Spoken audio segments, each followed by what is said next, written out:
hello. Welcome.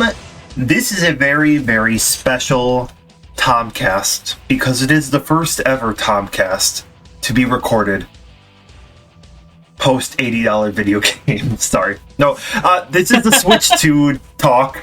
We plan to talk about the Switch 2. It's not only going to be negative. The Switch 2 Direct happened around 2 weeks ago at this point. A lot of stuff came out about it, and we waited for some time to have some of the dust settle. I think actually there's a Direct in like a couple days or two for Mario Kart too, but tomorrow. Oh, is it actually tomorrow? Nice.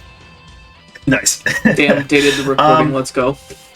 We'll have to talk about that when we get to Mario Kart. So. Yeah, no, I know. I can't imagine. Unless they drop something huge, which I mean, we'll put in extra or something if something huge is displayed tomorrow. But we got a couple topics to talk about. We're just kind of gonna go over what the Direct had. I mean, I put up my reaction specifically, and I've been talking about it on like my socials and stuff. So I have a general idea, but we can break it down. And now that it's been a couple days since everything happened, we can maybe Let me break it down for you. You know. Are you sure? My name's Josh, actually, not Mark. You sure? Are you sure? So I think let's start with the console because I think that's the easiest thing to discuss.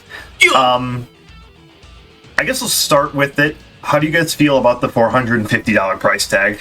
$450 is fine. Baseline for the console. Yeah, I'm not surprised by it at all. I was thinking it'd be between $400 and $500. I'm not, like Jake said, not really that upset. Not surprised, not upset. It is what it is. Like I said in my stream too, anywhere between 400 and 500 was what I was expecting. Yep. Like I said, the hope was like it stayed around 400 because the OLED was 350. Agreed. But everything they showed, it looks like a pretty solid upgrade. I know some people have been like kind of upset about $450 for a console. That is the least of my concerns out of everything else that they announced. This is like the one thing that I had no issue with whatsoever. Like I bought a PS5. Yeah. I have my opinion is layered on this. I think the price point is fine, but we'll get more into it. But part of it isn't justified. I feel part of it. I'll get into that. I think for the power and stuff. Again, we'll get into this in more detail, but just to kind of put it out there, for the power and what it is, I'm fine with it. But there are problems I have that kind of build up to that price point. But again, we'll get to that. Overall, I threw a bunch of things together. So we saw the design. It's what you'd expect, kind of a sleeker upgrade to the Switch. It's a little bit bigger. The screen size is bigger. The storage is obviously a lot bigger. The C button added. We can talk about that in a second. Yeah. And then the home. We've seen shots of the homepage that look very, very similar. To the detriment of no theming again. Yep. Is this what you guys expected, or do you guys not like the design? I don't. I think it's fine in terms of like how it works, but with the amount of people that complained and requested something a little more flary, and we might learn more. Like maybe there are folders, maybe there's a way to reorganize it, like the 3DS. Sure. But at a base level, the home UI sucks.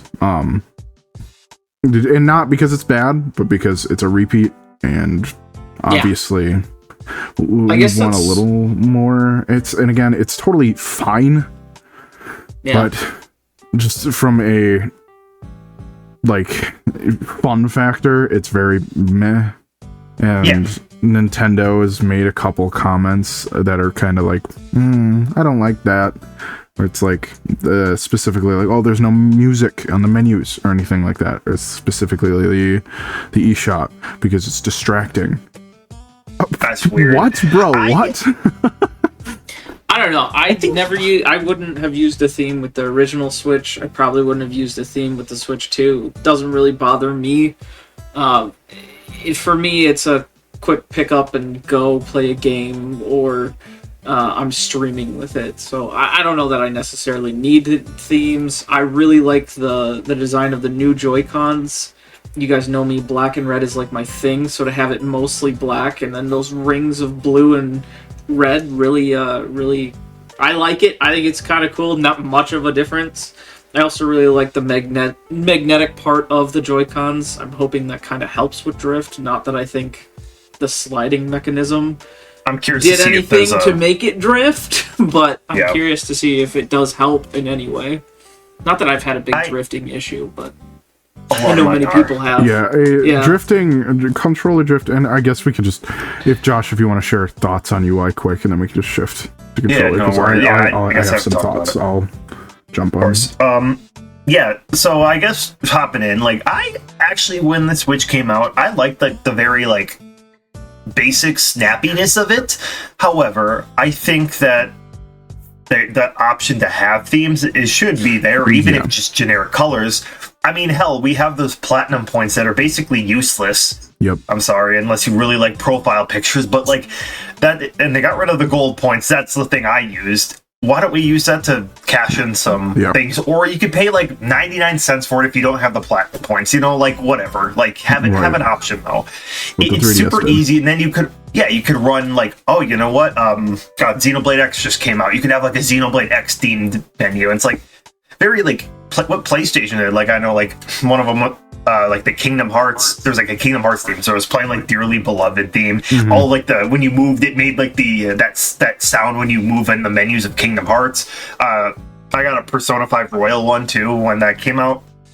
Yeah, honestly, I would be fine if they did something to just similar like what PS5 does, where you hover over a game and it plays a little bit of the music and like it almost like it switches to that. Like I like how that looks. It's just missing flourish. That's the thing that really sucks. It's like, again, Switch 1 was fine. It does the job, but it sucks they didn't improve that at all. Like whatever. Get Atlas to design your UI of Switch. Yeah, come on. That's all I really have. It's like it is what I expected. Unfortunately, I'm not gonna cry about it, but like it's just like an obvious like, why wouldn't you do this kind of Nintendo thing? But that's really all I have. Yeah, back to controllers. Yeah, so we were talking about drift. Every controller really can get drift. I know, like my PlayStation 5, one of my Dual Sense, whatever they're called, has drift. Pretty noticeable. So it's not like it's just a Nintendo thing, but I don't know what it is with those Joy-Con. I am on pair... This is my 4th pair, so this is 7 and 8, and they're fine, but I've had...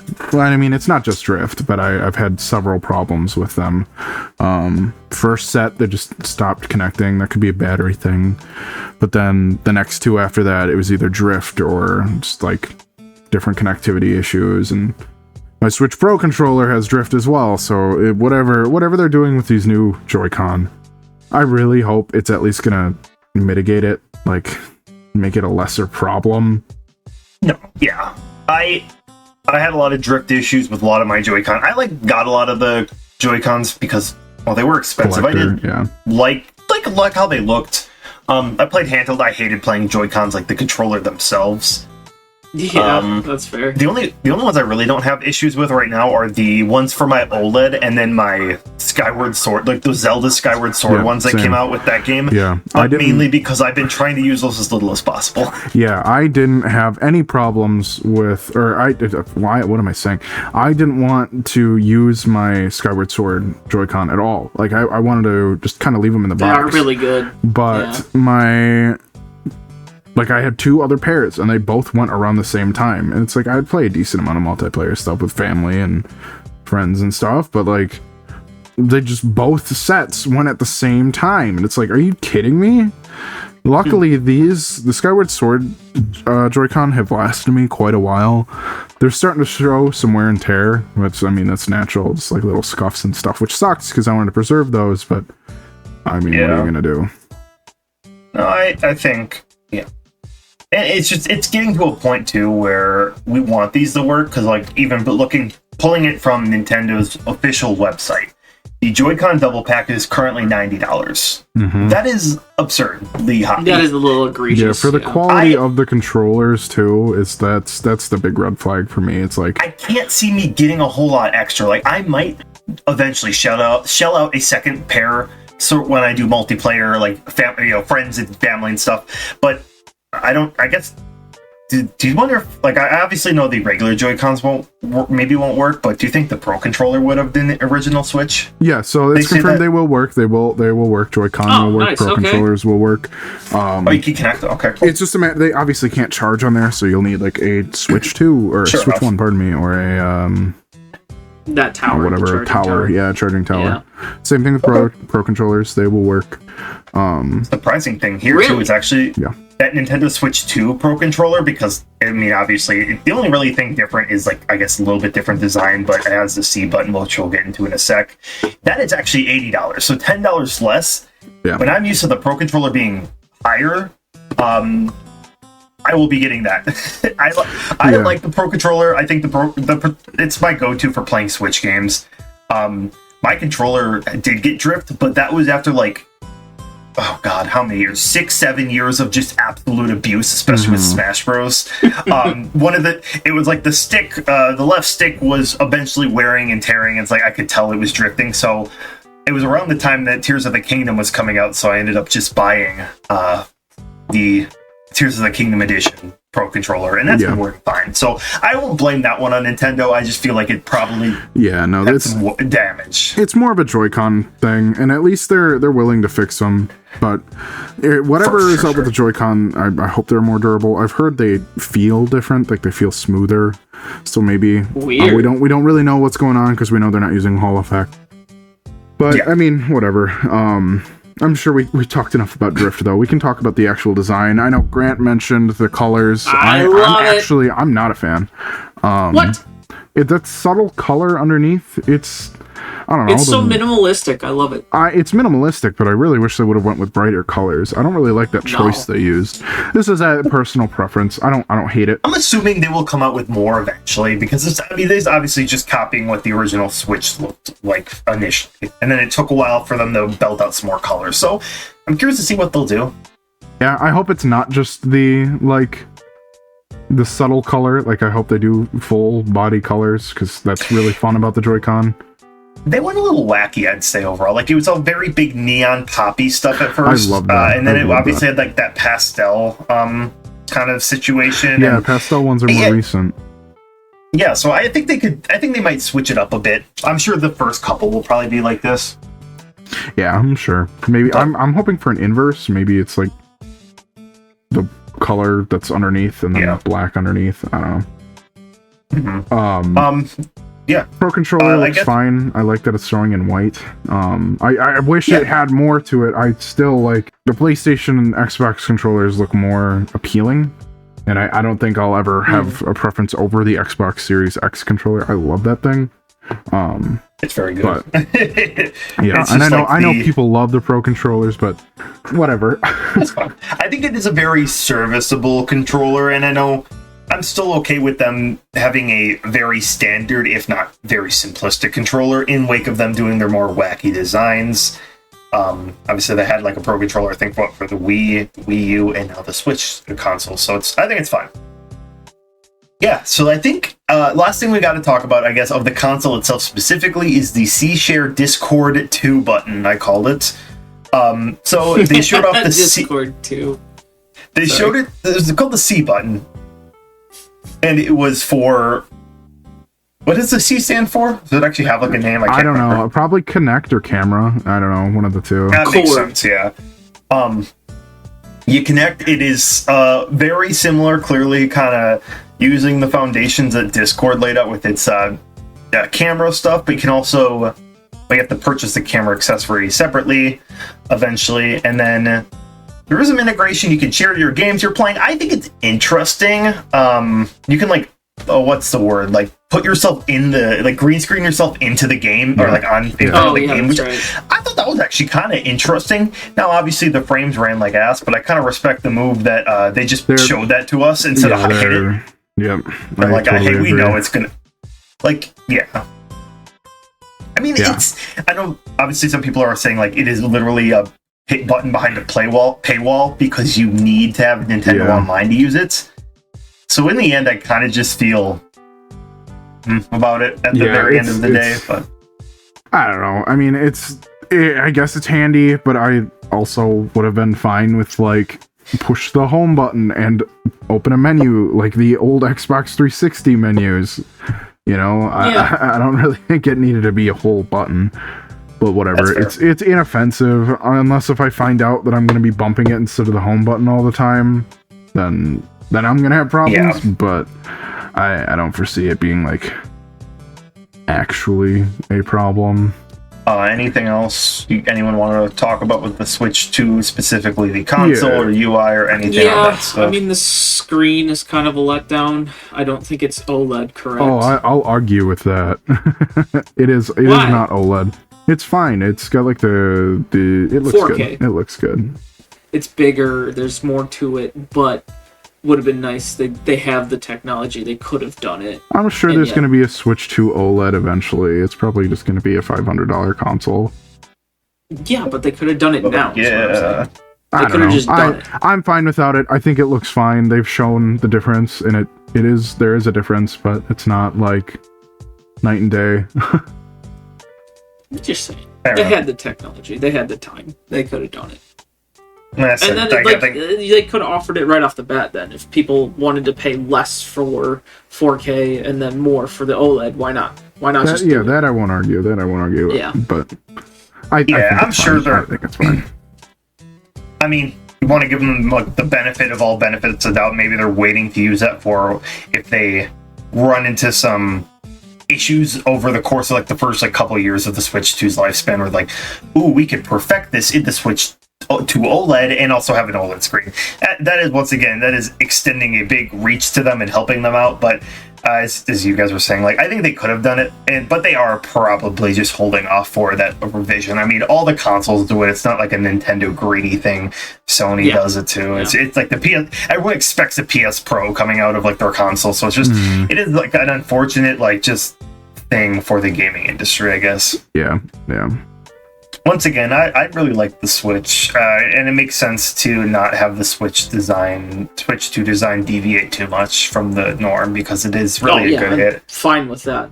And I think another reason to back up the price too, and because I know people are upset by it. What other game console can you pick up and play like in a car ride, and it run the same and it run fine? People would say Steam Deck, but yeah. So I'm fine with it. They're updating it, making it better. Yeah, sure. Right. I think the only things, and I was saying earlier, that the price point is kind of meh for me. And it's, again, I'm fine with it in the long run, just because I understand. But there's little things. The only thing I have concerns about, like, obviously we know that the games are going to be running very well, good resolution, frame rate 120, I think, up to that. That's cool. That's awesome. Mm-hmm. The issue that I'm going to put up is, will the companies under Nintendo's banner actually do that? And I think Monolith Soft or Retro Studios will. I wouldn't name names, but Game Freak. Wait, that's sorry, a name. It is very similar to like a lot of the Switch One arguments. I know that I forget their name of them, but the developers who did the Witcher 3 port for Switch, they did a very good job of porting it. Obviously, at the cost of a pretty big resolution hit, but the frames were pretty good. It was good, and it was just people didn't try. It was the long and short of it. He said that people didn't try to optimize games for the Switch, and I hope that it doesn't get the cuts that it had on the Switch 1. Maybe since it is a lot more powerful, that maybe those third-party companies aren't going to just see that and be like, whatever, I don't give a crap about the Switch version, because so many reviews were like, you know what? This came out on the Switch, PS5, Xbox Series. Don't get it on the Switch version. It's not optimized. I don't want that to be a trend for the Switch 2, because as Grant said, I love picking up and playing my console. If there's a game I know, like, ooh, I could play this on the go, I would want it for my Switch. In the last couple of years, I've just gotten games for like my PlayStation 5 or Steam because it's just, they're usually like completely unoptimized for the Switch, even if they aren't graphically intensive. So, Jake, I'm assuming you remember your point now? It clicked. So the big thing is, and it's an upgrade, and it's decent. Storage is a huge thing. Oh yeah. It's 256. It's fine. But I don't know. I know that's going to become a problem we got like the file size of Mario Kart, and that's pretty big. I'm just gonna pull it up. Do you remember what that is? Yeah, okay, I'm pulling it up. Yeah, I mean, Nintendo has never had the craziest file sizes, for sure. But like, yeah, I know some people were joking about it because if that was on like a PS5, PlayStation or Xbox console, everyone would have been like, "What the hell?" Because that is literally like one Call of Duty game nowadays. Right. Because for some reason they're insanely high. I will be probably getting that new micro SD card. I forget the name for it specifically, just because I play a lot of games. I get physical, but all the downloads and the DLCs. Yeah. I've had to archive a lot of my stuff on the regular Switch, so I see nothing wrong with it. It could be higher. Letdown, yeah, and that's kind of what I'm getting at. Is like, I think the price is justified, but at the same time, I feel like there could have been a little bit better of things. And again, things could be totally different when we have these in our hands. Maybe we'll find out it's super durable.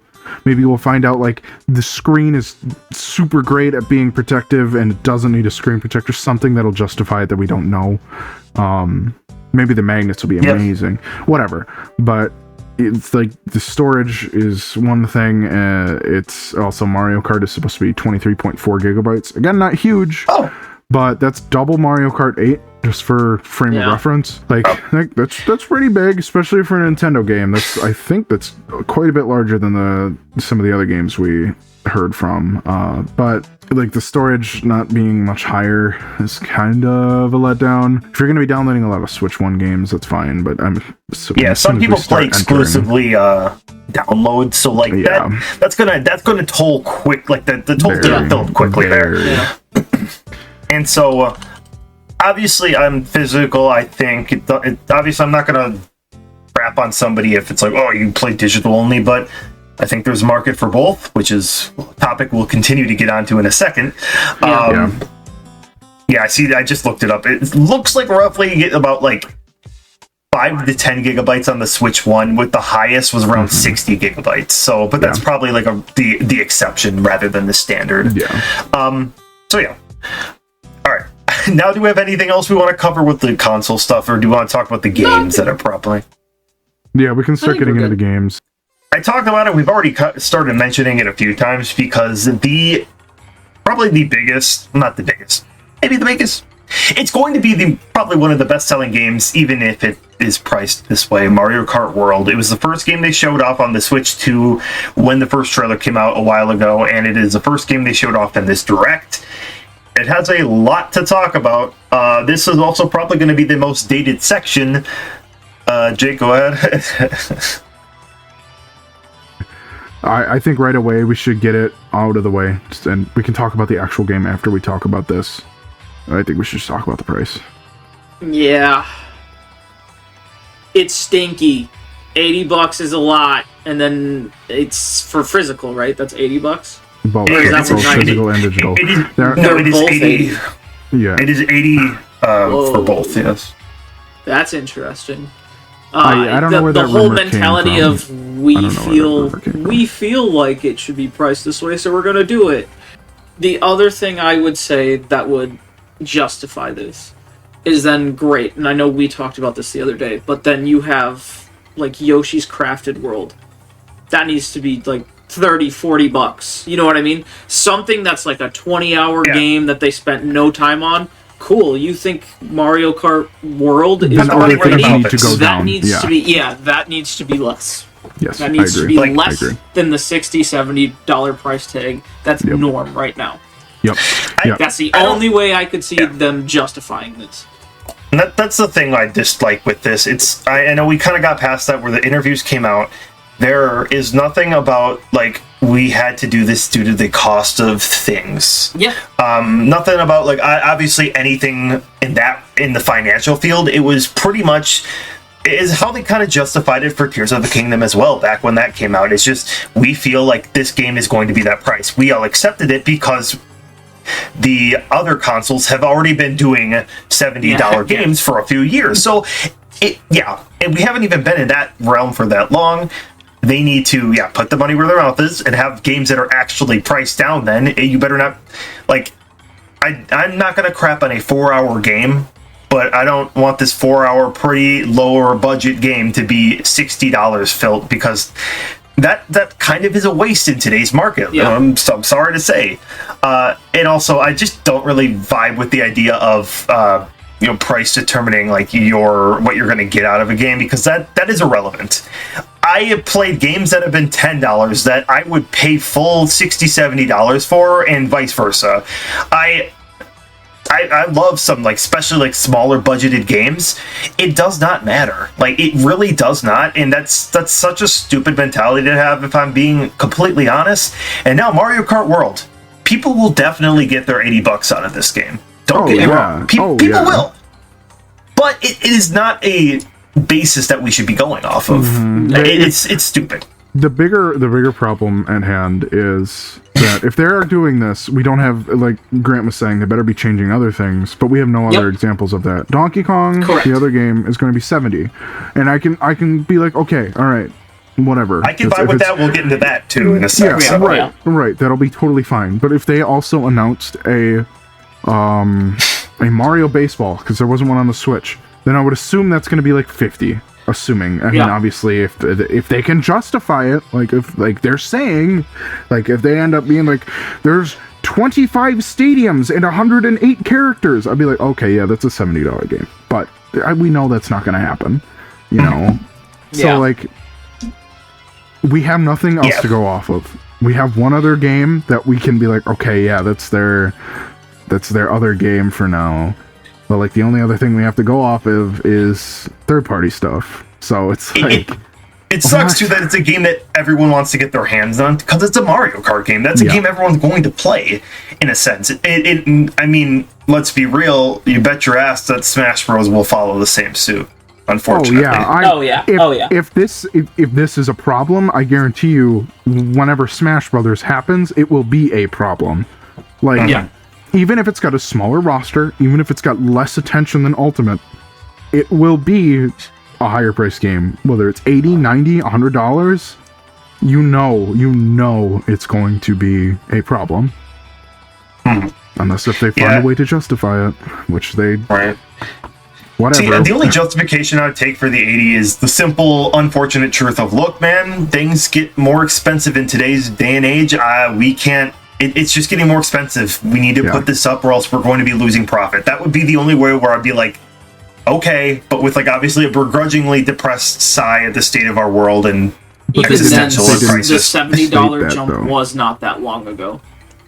No, I agree. We used to pay $60 for a new game. Now it's $70. That's why I think it's both. Hell, some games came out last year. Like say Sonic X Shadow, priced at $50. Astrobot Game of the Year, $60. Yeah. And it might not sound like much in these $10 increments, but then you got to think of the like kind of what Josh was saying. These smaller games, it's like you get a $10, two $15 games is $30.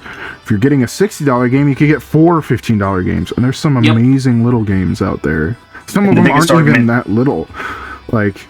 Biggest argument in tandem with this too is Nintendo games never go on sale. No kidding. If this was maybe Microsoft, like a 10% off. If this was Microsoft or Sony, I would be a little less upset, because just knowing these games will go on sale, these are probably the release prices because things are changing, whatever. But because we know Nintendo will never put these on sale, we know that this has to meet our expectations for a $80 game. Yep. And it totally could, but they did not really give us a reason to yet. I'm going to have fun with it. It could be my favorite Mario Kart. It's a dangerous line they're walking with the normal consumer. It's why I didn't like. I even did this. I recently did like a stuff talking about my impressions of Splatoon 2, which came out at the beginning of the Switch lifespan. I just got it this year. And the reason, I simply put, while it is a good game that like people like my brother who put hundreds of hours in the game, and a lot of people do, they love the game. I get it. I played it. It's fun. I'm not a big multiplayer guy. I put like 15, 20 hours into the game, and like I'm content.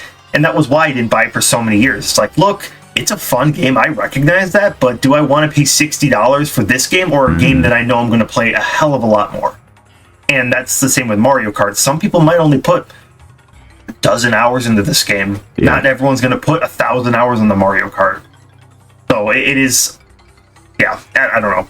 It is something, but like I said, the game sounds like it's promising and has a lot of content. So I just hope they back up that claim, which might be a nice segue into the content itself. Let's start talking about that. A lot of freaking characters. I'll let you guys start because I could talk about this all day. Yes, sure. There are a lot of characters. They also added a lot of random characters, I think, to fill a roster. I don't think a lot of them are necessary. I will fight you. I think it's funny. I think it's awesome. I like the cow, but not needed. I think it's awesome. And I think, yes, I would rather have named characters, but I would also have this over a cluster of Koopalings. Yeah, like, and Koopalings are fine because they are all different characters. They're like whatever, but at the same time, I'd rather have the ability to play as a Pokey or a Penguin. What do you mean you don't want Prismatic Daisy and Luster Luigi? That stuff makes me angry. The babies and the costumes. I don't want. Dry Bowser's cool. I don't want him. I will jump in Grant's corner. Dolphin. I would rather have a Dolphin. Play Dolphin? Yes, I want to play Dolphin. That's your new main, Jake. You're gonna play Dolphin forever. I'm the Penguin. I'm the cow. Or the Pokey. Penguin or Pokey. I don't think... Unless if they show off Mr. I from Mario 64. That was the one cool fan anime song where I was like, alright, let's get him. Play another character. It will be Mr. I. Look, I will jump into Grant's corner if, when we see the roster, it is a bunch of random ass things and like the 8 core Mario characters. Like, I hope they would expand and bring some more niche Mario characters. Like, you know what? Put in Flood. Just Flood itself is driving a cart. That'd be wonky. I'll go off of that before we start getting into things like, yes, let's have Geno, let's have all this. That would be super cool, but having these more recognizable faces, because Mario Kart is very different than the Mario series. You have to remember that. Like, these are different crowds sometimes. But I think characters like Egad, because he has shown up more, he does have more of a presence. Cool. I do like that. That would fit. Branch into the Paper Mario franchise. I don't even care. Start doing wacky stuff.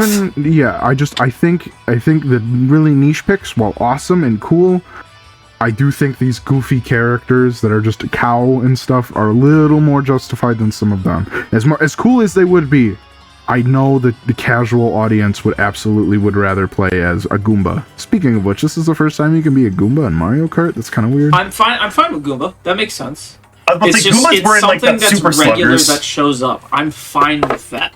The fucking dolphin. That doesn't make sense. I just want to be a fork from the one island in Odyssey. The lava culinary level, yeah. I really hope they pull some of the goofy things from Odyssey. See, I could dork. You know what? I'll let you complain, and I'm gonna dork out about this when you're done. No, this is in your favor. I'm also cool with the cow, particularly because it's been in Mario Kart for a while. Yeah. It is a recognizable Mario Kart IP. Same thing with the Penguin. Play the cow. Same thing with the Penguin. Yeah. You got Sherbert Land, or what is it called? 10 hopes for Mario Kart World, and I know the Millennium Star for Mario Party 3 is going to be on there. That'd be sick. No, it's dumb. Like, I think it'd be fine if the character roster is over 50. Like, if we got over 50 and it's just, alright, they're filling numbers, but like if it's 30 and they have the cow dry fish, like, okay, now I'm gonna be like, whatever. What the dry fish, so dude? Excited. Can't even drive a cart. It doesn't even have. Neither can the Goomba. Yeah, but it's he played baseball. I'll give the Goomba a pass. Goomba's kind of cool. All right, are you ready for me to nerd out? No, sure. So as of right now, there are 50 characters announced. I'll start with my complaint first. It does seem like character-wise, and again, I mean this in the sense like not just a generic species.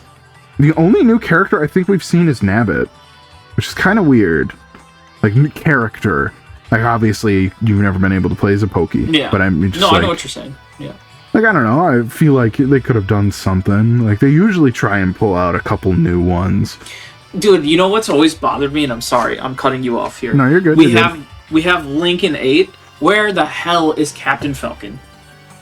That drives me nuts. He is the Nintendo racing guy. Where is he? Why is he not there? He has tracks. He has tracks, but he's not in it. I know they picked. I think the reason they picked specifically those 3 series, Splatoon, Animal Crossing, and Zelda, is because those are like in-house Nintendo. Yeah. But like in reality, if they were gonna pick stuff, I think Kirby and F-Zero should have probably replaced. Dude, you know, Kirby on his star thing, dude, that would be cool. Like, give him a customized... Yeah, that would be so cool. Kirby and Captain Falcon have racing series. You could even argue Star Fox because he's flying a ship, you know? But whatever. Diddy Kong Racing. That's complaints about 8. But, dude, the characters, I'm so excited. I really hope there's at least, like, 15 more. This is, like, especially if they're just throwing random crap at us. Like, I want to be a bully. I want to be all the wacky dudes from Mario Odyssey. I want to be one of the robots from the Junk Galaxy and Mario Galaxy. I'm so excited. I want to be the Fat Luma, the purple one from Mario Galaxy 2. I want to be that guy. That'd be so cool, dude. That'd be so cool. I want to be the little wood dudes from Mario Galaxy. See, that'd be so awesome. Like, there's so many things they could do with that. Mario has so many fun characters. How do you make open world a game, though, in a racing game? That doesn't make sense. That's 2 different we can modes, transition though, right? to that. We can transition to that. That's 2 different modes. There's Grand Prix and then the open world mode. So what we know now, we can just go to that now after I got my little I want to be all these fun characters. Fun, sure, if that's what you want to call it. I'm gonna kill you. So there's I think 3 modes confirmed right now. There's There's standard Grand Prix, Knockout Tour, and then Free Roam, I think it's called. I'm assuming there's going to be battle mode. There's probably going to be time trials. Sure, yeah. Whatever. We already saw settings and stuff, so we can get into that a little bit. But this open world stuff, if it wasn't obvious, I'm very excited for this game. I love Mario Kart. And this seems to be like right up my alley. But obviously a lot of people are complaining, like, why are they doing this open world thing? It would be better if they just focused on the track. Well, I mean, think of like how a lot of Need for Speed games do it. Like, that is an open world. Or like The Crew. These are open worlds, but they have tracks in them. So it's connecting the tracks essentially with roads, like world roads. Yeah, but like, I don't know, I don't really want to drive on just an open grass field like what they were showing, just to like, I gotta wait for my friends here. It seems like lame. I don't like the Knockout Tour either, where it's like, drive to your next location. You don't like that? That looks so much fun, dude. I just want to race. Yeah, it is a race. Yeah, I don't like the constantly driving and you gotta drive to your next location from the track. Like, what does that even... It sounds stupid. It's laps. There's still, like, laps to it. Like, think of it like Mount Wario. Or, like, every snowboarding game, you know? Like, it's point A to point B. They made it seem like you do a race, like you do your 3 laps, then you're done, but you're not done because you have to drive on dirt roads until you get to fucking Wario Stadium, and then you do 3 laps there, and then you gotta go downtown to Yoshi's Valley, and I'm like, can't we just... the thing about there is a mode for that. There is a mode for that. They did show that, and that's... I get that, because I'm probably going to want to play that more, but I think for Knockout Tour specifically, this is going to be amazing. I think being able to go from point A to point B is going to be really, really fun. They really made it seem like those were the 2 main points, because one thing about Mario Kart is I don't want to play an hour-plus racing thing. Like, I want a Grand Prix that you can finish in, like, 15, 20 minutes, you know? They're still going to be short. There's not 3 laps at the track if you do it that layout. It's just 1 lap. I don't really vibe with it, but whatever. I think it looks incredible. I think it looks so much fun. I don't think it could be done better. I'd rather just have them have more tracks and doing this other stuff with it. It's like, it's Mario Kart. Why do we need to expand Mario Kart into Breath of the Wild? Like, if they start showing me towers that you're going to open up the map, I am breaking my fucking game.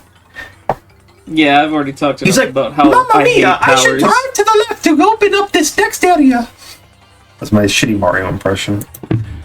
I think it's gonna be great. I think it's gonna be. I've always said not every game needs to be open world.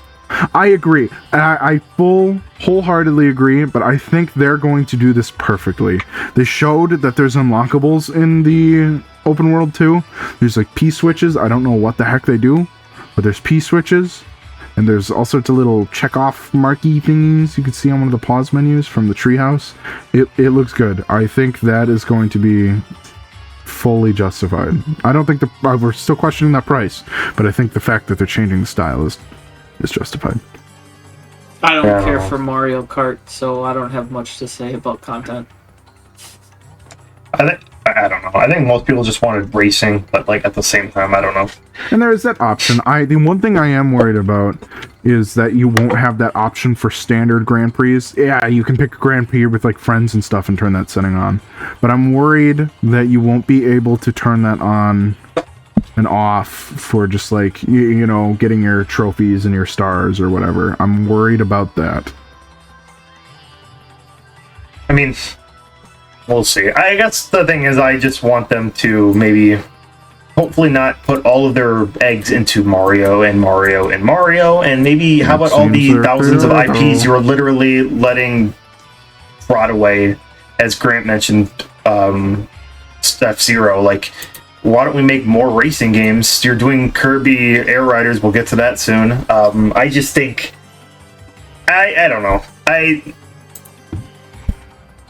I want to find out. We spent 10 years making this game, but there's not going to be X amount of new franchises on Switch 2 because we didn't want to make those anymore.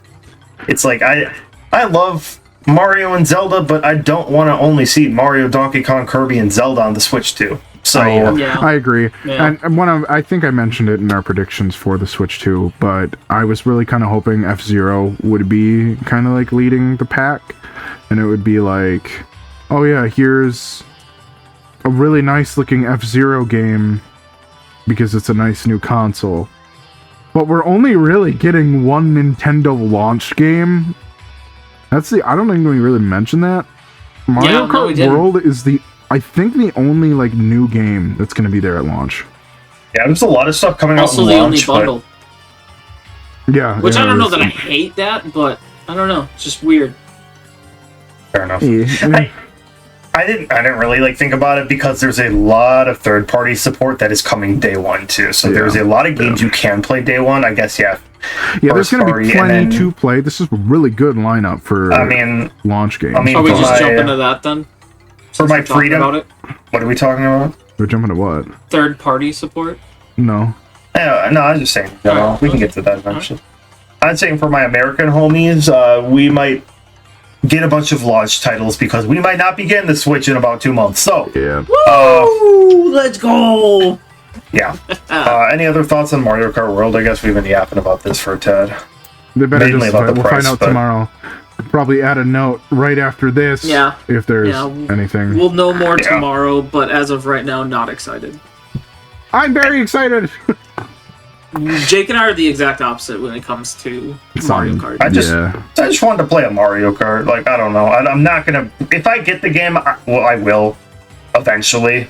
Probably not on release because I can't sell my organs and buy an $80 game. Yeah, because we're all physical, so we have to pay the $80 and not get the bundle.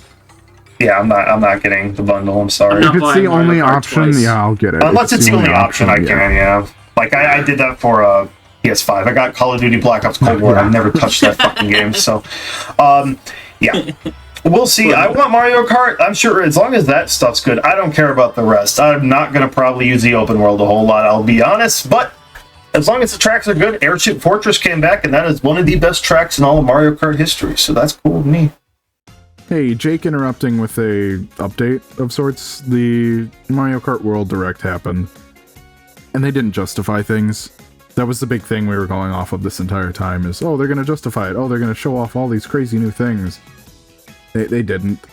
The Direct was pretty much useless. I'm sure most of you have heard on the internet anyway that the Direct was a nothing burger.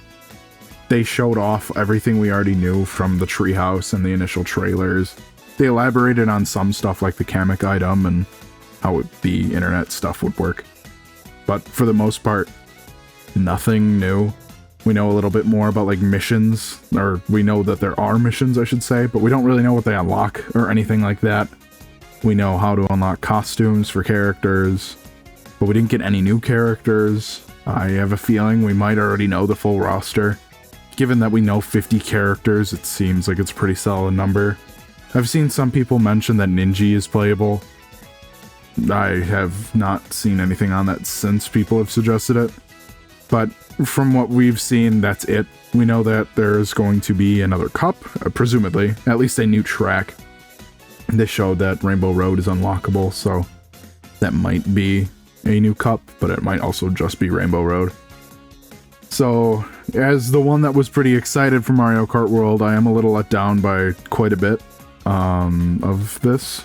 I'm sure they're going to justify something, like this game being open world, but that $80 price tag is looking more and more scary as we go on. Some neat stuff that they did show off that we didn't know about. Obviously, we learned a little bit more about how the straightaway drift is going to work. It's more like a trick thing, I guess, not a drift. But that way you can jump and hop onto the rails and stuff. They showed off a rewind for single player stuff that looks fine for younger players. Probably not something I'm going to use unless if it's like, ooh, I fell from a large cliff when I didn't mean to in the open world or whatever. Otherwise, there was the multiplayer aspects, saying like, oh yeah, 24 players online. The 4-player four-team multiplayer. That's new for the Mario series. Usually that's only to 2. But that's cool. I mean, more creativity to that kind of stuff. But there's just so many questions that we don't have answered. We don't know what those sticker icons were. We don't know if that is the full roster. We don't know if that's the full course list. There's a lot of stuff that we don't know. And really, I don't think we're going to find out until the game comes out, which really sucks. It is looking more and more like Nintendo priced this at $80 because people will buy this game and they know that. Oh well, I'm still going to get it. I'm excited for it, but a lot of our speculation ended up being kind of the same, I suppose. This Direct didn't overshadow anything other than the fact that they didn't justify that price. Alright, let's get to the next game. We rambled quite a bit Donkey Kong Bonanza is our next one, probably because it's one of the biggest Nintendo IPs aside from this. It's a new 3D platformer, looking very stylized, much like Mario Odyssey. And, what do you guys feel about that? I think Grant has some thoughts. He's making a face. I think it's interesting. It's definitely... and I added this note, I don't know if you guys saw it, but they're definitely going back to, original Donkey Kong prior to Rare. But, I don't know. I think they're really going back to the Nintendo roots prior to Rare. The new design looks interesting to me. Well, I put in here new old design because it's really the old design, but... I don't know what that thing is hanging around his butt the whole time, the purple blob, but I don't know. Well, that's looks not like part of his design, luckily. True, yes. But I haven't done too much. It seems to be like his companion character. I think that character thing looks neat. I like the weird design to it. Kind of looks like the totem pole things that yell at you in Mario Kart. I know they're actually in Donkey Kong, but... I think at this point, Diddy Kong is dead.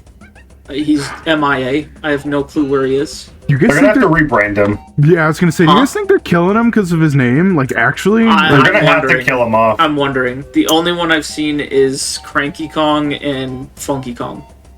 Oh, that's what it is.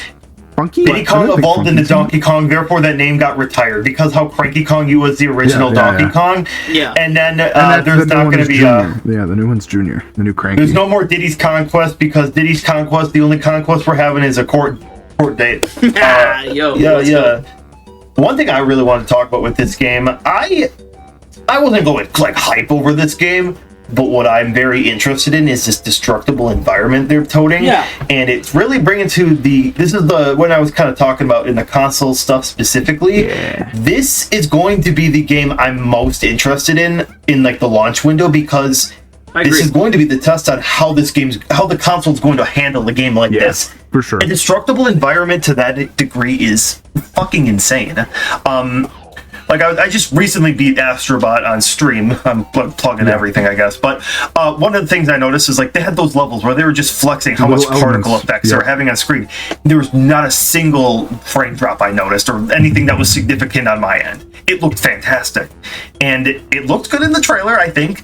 And if they can hold up even something remotely good, that's going to be cool. That's actually like really promising for the future of Nintendo's games. So I will definitely be getting this game. If I had to choose between one, I'm probably going to pick Bonanza because I'm really curious to see this. I really loved Odyssey, and it's really seeming to take that inspiration, but Donkey Kongified. Monkey. I mean, I even said it was like Mario Odyssey 2 at first because it's the vibrant colors and everything about it very screamed that, and I think they did some world design really nice there. Yeah, no, I'm curious to see this. Is this the first 3D platformer since 64? Yep. Okay. What? Really? 3D Donkey Kong, yeah. Sorry, Donkey Kong 3D platformer. If that wasn't obvious. Okay, no, I was. Yeah, I'm excited for this one. I'm not like insanely hyped, if I'm being honest, but like I'm very curious, and mainly from a technical side. Yeah, that's kind of really all I had to say on it. I'm excited to see more, I guess, on that one specifically. Yeah, no, me too. I'm not nearly as excited for this as I am Mario Kart, but that's because I'm a Mario Kart fiend. It looks good. I love the art style. I think it looks fun. Donkey Kong is neat. I'm not a huge Donkey Kong fan, but Monkey? I think to focus on him rather than just every Mario game, that's for sure. Yeah. Alright, so next I would say is Kirby's Air Riders is probably another big drop for people. It is a sequel to Kirby's Air Rider. Kirby Air Rider on the GameCube. Air Ride, thank you. Sorry, it was like they made it plural. They didn't really show much, but they showed a quick trailer, and that Masahiro Sakurai of Smash fame and others is directing it, which he did on the original Kirby Air Ride. So, I guess that leads some questions. How do you guys feel on it overall? I don't care. I love Kirby, but I didn't like Air Ride, so... I've never played Air Ride, so I'm indifferent. I'm not alone in this. I know a lot of people don't like Air Ride. It's just a city trial that is liked. But I don't know. It didn't look very different, obviously, with it just being a CGI trailer, but I think, I don't know, it could look really pretty, but I think the bigger question that rises from this is, where is Smash fitting in the equation? I know it's literally not talking about Kirby, but I think you're either gonna like the game or not. I'll probably pick it up eventually, hopefully, if it's sale is over. But it's weird that they're pushing another kart racer this quick. Right away, yeah. I don't like that it's two at the same. I would think the same thing with F-Zero. F-Zero's not a kart racer, but it's still another racer, so it's I'd agree. At least a year between them, you know? That'd be like having, Forza and Need for Speed drop in the same month, bro. It's like, it's two racing games, we really? The same team, yeah. I know what you're saying. No, I know, yeah. And again, it's not a big deal, but like you said, what does this mean for Smash Brothers? And that's not a huge thing either. Like, it doesn't mean Smash isn't happening or what have you, but like I don't think many people were expecting a new Smash game at launch or Fighter Pass 3 at launch. I did not. But with knowing that this is what Sakurai was working on, and it probably is still working on, and he seems to be exclusive Smash dude, like we might have to wait a while before we get anything Smash Brothers related, unless if they do something small like a Fighter Pass 3 and it's just Echo Fighters or something. Yeah. I'm curious. It's hard to predict Smash. I was not really, I don't know, I was just kind of not sure about Ultimate when it came out too. I was like kind of thinking like, we're not going to see Ultimate or a new Smash and then Ultimate drop. So yeah. I don't know. It is I know it's just like a lot of people love it because we're in the era of a lot of people in the gaming and like the online sphere are big GameCube fanboys and will suck off anything in relation to that. So since it is a GameCube classic, I know people are loving that. That does also unfortunately not bode well for the original coming on the virtual console, but that's in a little bit. Yeah. It is something I'm curious. Maybe I'll have to play the original, or if that came out in the original, that might be good to get me hyped up for the new game, if I'm being honest, because I've never played it. I hope they change quite a bit, because as much as just want to see said, I love Kirby, but I did not like Air Ride. Dang it, you got me doing it. I'm sorry. Got him. Alright, anything else on this one? Not really. I've never played Air Rider. Again, not a big racer guy, and Kirby is a pink guy, but I'm not a Kirby guy. Kirby is a pink guy. So the only Kirby game, I think I've talked about this before, the only Kirby game I've really played is Squeak Squad. That's a good, I heard it's a good game. That's one I do like Squeak Squad. Middle of the road. It's pretty decent. Hyrule Warriors 3. I something. I forget the subtitle. So, War of Succession, Ascension. The something war. Recession, Imprisoning War. Thank you. The Great Depression War. We just have to go through 10 years of like. Sorry. Sorry. I'm sure most people in our group are. Yeah, I know you guys aren't really going to be super crazed on this. I will talk as the definitive Hyrule Warriors guy out of the group, I guess. I have put hundreds of hours into the original Hyrule Warriors, or I guess definitive edition on Switch. Hyrule Warriors Age of Calamity, it's alright. I liked it more than I thought I would, but I still have some holdups with it. Mm-hmm. I think that they did some cool things to not just make it a Hyrule Warriors 2 without as many characters in the Breath of the Wild universe. I think they did a good merging of Breath of the Wild with the Hyrule Warriors, or just like the Dynasty Wars Musou game concept. I think it's interesting. Do I want a second one? Not really. I would much prefer, and I think I've talked to you on this specifically, Jake, but I would much prefer a Hyrule Warriors 2. Yes. That is just your standard Musou game, and I know it's a very repetitive series for many, but I love it. Just more characters. Like I even said, put Rauru from Tears of the Kingdom as a character. Like get some of the Breath of the Wild, like the newest Zelda characters, get him in, because I love that game a lot. I will probably play this one. I'm not super hyped.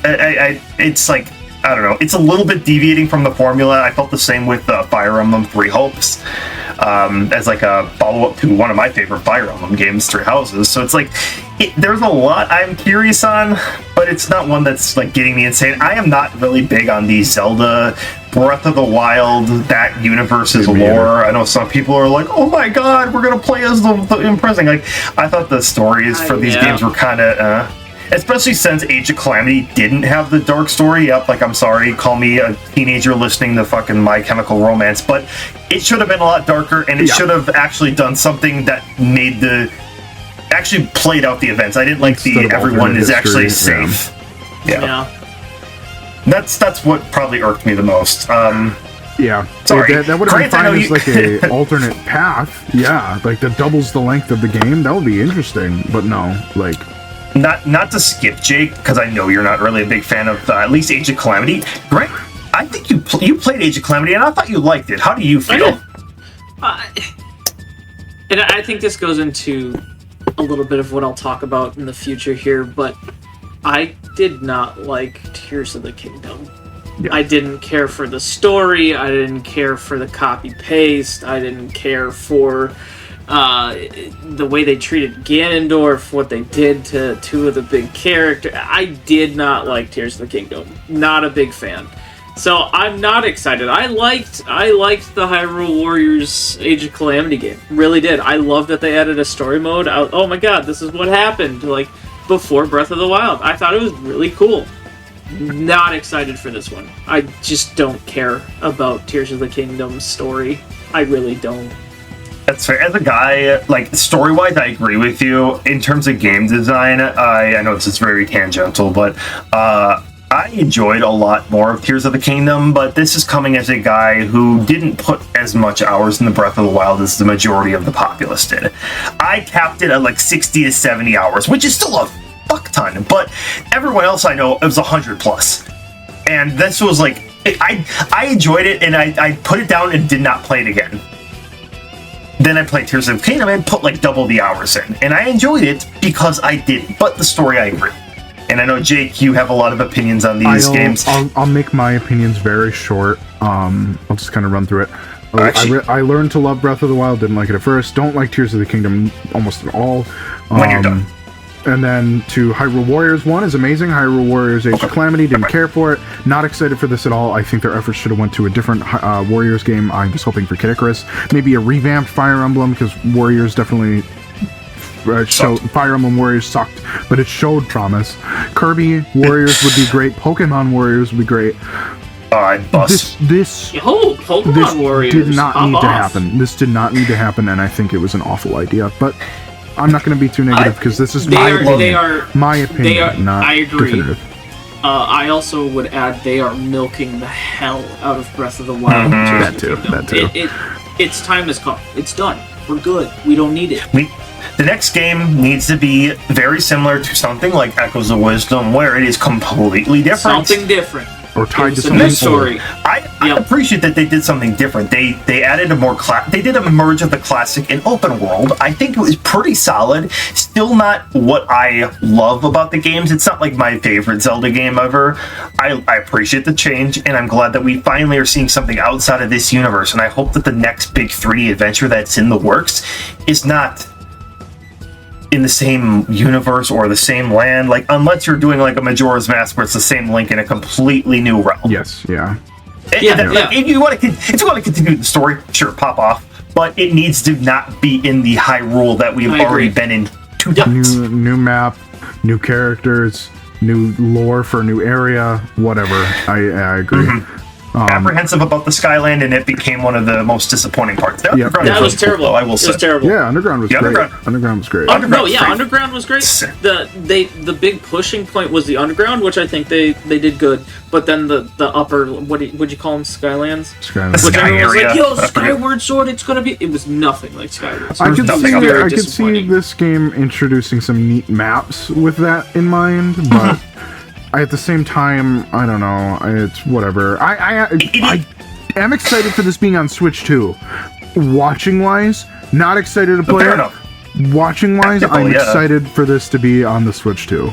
I didn't even think about that, but I agree with you. And also, yeah, it is going to be a game that I personally will play, but probably put it down when the story mode's done. And anyone who's played a Musou game knows that these are games that there's so much content aside from the main story. The main story probably is done in like 20 hours max. Mm-hmm. So it's unfortunate. It sounds like, I can't remember, but it sounds like you like more of the classic Warriors games. You just didn't like. Yeah. They've done a pretty poor job executing some of the maps, some of the like level design. Like Hyrule Warriors 1, really good. Fire Emblem Warriors, some really interesting concepts and ideas. Really, really boring story and characters and like the challenge maps. I gotta stop complaining, sorry. But yes. No, I appreciate the changes that they tried to do instead of just making Warriors game with a coat of paint on it. Yeah. But I don't know. Sometimes it's a good formula for a reason, and I really like how the original Hyrule Warriors did it, where it was very Warriors-like, but it had Zelda flair. Mm-hmm. It felt like a good, fun Zelda time, because I tried like a Dynasty Warriors game, couldn't get into it. And as I said, I put like hundreds of hours into. I wasn't feeling it, but I don't really care about the War of the Romance of the Three Kingdoms Chinese lore. Like, this is based off of like Chinese history. Yeah, that's a little weird. I'm not like, yo, it's I don't know. It's like, look, it's Lu Bu coming at me. Like, yeah, sure. It's like, I know a couple of the names just because like history, or I play Fate, honestly. Yeah. It is what it is. But we'll get off this because this is tangential. I think we talked about actually 30 seconds of the game. So now, this one will be quick. Dive X Drive, this weird game with rubbing your controllers on the table. We forgot to mention that. The controllers are mice now. Yeah. Which is weird. I like it. Don't get me wrong. I'm not saying weird is a bad thing, but I'm curious to see what they do with it. It is not a console seller, and I think like this is to show off what they're doing with the mouse thing, but this game looks like a mini game in a larger game. But I think that this is the game. Like, it looks like low budget. Like, here's a mini game in ARMS. I don't know. I was about to say, if like this is what Nintendo would have done if they took the Rocket League IP and just butchered it. Like this would be a fine like $5 eShop. Hey, you want something to mess around with? Here you go. But I don't think that's what this is going to be. It's going to be a side mode in a welcome tour. Wouldn't that be crazy? Yeah, no, boy. If it was a pack-in. This is exactly the game that I should not see over $40. Oh, 100%, yeah. If it is $60, I am going insane, figuratively to the Nintendo land and being sad. You're going to Orlando the Studios? Nintendo land in the skies. Now, I will Universal say, with this, Studios? it's again, tangential again. I'm curious to see, I think we could see very unique aspects with the Joy-Con mouse for like some of Nintendo's IPs, but that's only a time will tell type of deal. Yeah, we can just, unless Grant, you have any thoughts about wheelchair basketball game? Nope. Okay, then we can segue that into the next thing.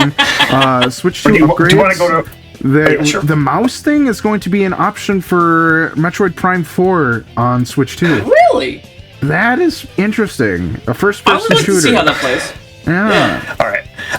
I've never really played the FPS games with mouse. I know some people, especially PC gamers, die by it. I am totally fine with playing like first-person shooter games with like controllers. I think it'll be very good and functional. I mean, if it's optional, I think it's cool. Like, give you the option. I love when there's options. I don't love when one control scheme is forced on the player. So yeah, I'm very interested. I mean, Metroid Prime, it's obviously part of this. They have a lot of unique abilities with like the telekinesis area, but that game looks really good, and I'm glad that one's getting a Switch 2 upgrade and not just being a Switch 2 locked exclusive, because that would have sucked ass for many of the fans, because now you have to shell out over $500 to get this now. Yeah. So, to kind of elaborate on what the upgrades are quick. So, for the most part, it sounds like they're going to be priced at $10. They might be more. We just know the Zelda ones are going to be $10. You can buy a physical version. Yeah, we can buy physical versions of these. I think the biggest concern with this, again, is pricing, specifically for the Zelda games. Yeah. They definitely showed their worth for some games. Mario Party Jamboree is getting like a whole extra mode. Kirby and the Forgotten Land is getting like a whole extra mode. Breath of the Wild and Tears of the Kingdom are getting app integration and upped frame rates. I feel like the up frame rates should be free. I agree. And again, they are milking this series. Breath of the Wild was a Wii U game. Yeah, it sure was. Like, we're done. We don't need any more Breath of the Wild. Thank you. It's done. It's complete. This is Nintendo's Skyrim. Yeah, for real. Like, it's good. Put it to rest. Be done with it. But every iteration, we need Breath of the Wild. There it is. Gotta get it. I'm tired of it. Breath of the Wild remastered before we get the new Zelda game. I mean, we pretty much are. That's what this is. I must be very small on this. I have seen so many people up in arms about this. I genuinely don't see an issue with the upgrades. Pause, because I'll elaborate. Sony did the exact same thing with the PS5s. Pretty much, hey, you want that PS5 tech? Just pay us like $10, and I don't really see much of an issue. Honestly, if that would have just been upgraded, I would have been like, fine, makes sense. I'm very happy that Kirby's getting its own little side mode. That's kind of cool. Yeah. Because that's something they would do, like if they re-release Kirby in the Forgotten Land with that mode. Like that's pretty cool. The Mario Party Jamboree stuff I thought was interesting. I think Metroid that makes sense. It's interesting, but like in a Nintendo interesting way. And then Metroid Prime 4, as I just said too, it makes sense. And it's good though, because it's not out yet. So if you don't want to Switch 2 yet, you can get Metroid Prime 4. But if you get the Switch 2, it's like I could just go buy the Switch 2 version instead of paying the upgrade, which I think is fair. I think it's completely fair. However, That is where the problem lies. I believe these are going to be $10 more physical, so you still have to buy the upgrade, even though they're coming out on games that are coming out after the Switch 2's release. That's what I have a problem with. Pokemon and Metroid Prime will have these Switch 2 versions that presumably, I could be wrong, you have to pay more for, which is fine, but at the same time, the frame rate things and that kind of stuff should just be in it. That should not be something you have to pay more for. That is the bullshit part. I will agree on that one. Fine. Yeah. Like that kind of stuff, because you do have to put more effort into that, developing that. Sure. The frame rate being affected by the previous console should not be a worry. Yep. Yeah. No, I agree. I think it's nice that you have you can get it physical for people who never got some of these games. Like, I don't own Mario Party Jamboree yet, so I might just pick up the Switch 2 version. Actually, like it's just kind of one of those situations where it's optional. I am scratching my head on if it is going to be the price. I don't know. I guess let me see if I can try to cross-reference that. I do know pricing is very weird for frame of reference, and this is really dumb as well. This is another complaint, sort of. Breath of the Wild will be $70 for Switch 2. No way. So it's a $10 upgrade in there. But despite this game being a Wii U game, it does not come with the DLC. What the So to get the full Breath of the Wild package, it is $90. That's insane. No! If it came with the DLC and the upgrade, $70. Sure, whatever. $10 Not even Wii U game! Wii U game. No. But we know how Nintendo is with their prices, but still. That's not acceptable behavior. Mm-hmm. I'm trying to run this through, but I guess I don't really overly am just like, oh, this is so scummy, because it's just this what do you want to call it, this kind of this cross-platform, it's that changing period where it's just a little funky right now, and I appreciate that they're not just cutting off Switch's support in a sense. So that I'm fine with. It's just I'm okay, I guess. It's the little things that get me. I agree. I mean, and I'll mention it more later, but with a lot of these, it is really the little things, things that should be there but are not. Hint, hint for the next topic. Oh, yeah. Which is welcome to it. I think Josh had more thoughts. Yeah, sorry, I'm just coming in here. So just doing this is, once again, prices are not the greatest due to us being in the US, folk. We can't even pre-order the console yet, so we're kind of in a dark on this situation. I know people get up in arms. There's been a lot of information going around in a lot of different translations, of course, doing conversion rates. Sorry, that's the one I'm thinking of. Dealing with that's a bitch and a half, being honest. But according to Best Buy, Breath of the Wild, $70 for Switch 2. Mario Party Jamboree, $80 for Switch 2. So it's a $20 upgrade. Yeah. Tears of the Kingdom, $80. Kirby $80. Kirby could maybe justify it, depending on how big that content upgrade is, but... Fair enough. Yeah. And the only things we've seen, unfortunately, have been third party for their, being honest. Looks like there's a Switch 2 version. It's for the new AI Somnium Files. That's $50. Obviously, we'll get into Bravely Default, $40. So we are seeing some things down, but even the Daemon Ex Machina looks like it's priced at $70. And there's a limited edition you can get for $100. So love it. I don't know what's in it, but I just saw that. So that's just putting it, and we'll keep moving on. Welcome to our Why Is This Shit Not Free? Everyone's slamming it. Even Reggie jumped in on that, if you guys didn't see. Yeah, really? So I have to step away again, but I'll let you guys continue the thoughts. I'm just gonna, because we're all gonna have the same thoughts in this. I just don't want to have to edit this out. I'll edit this little bit out, but you know what I'm saying.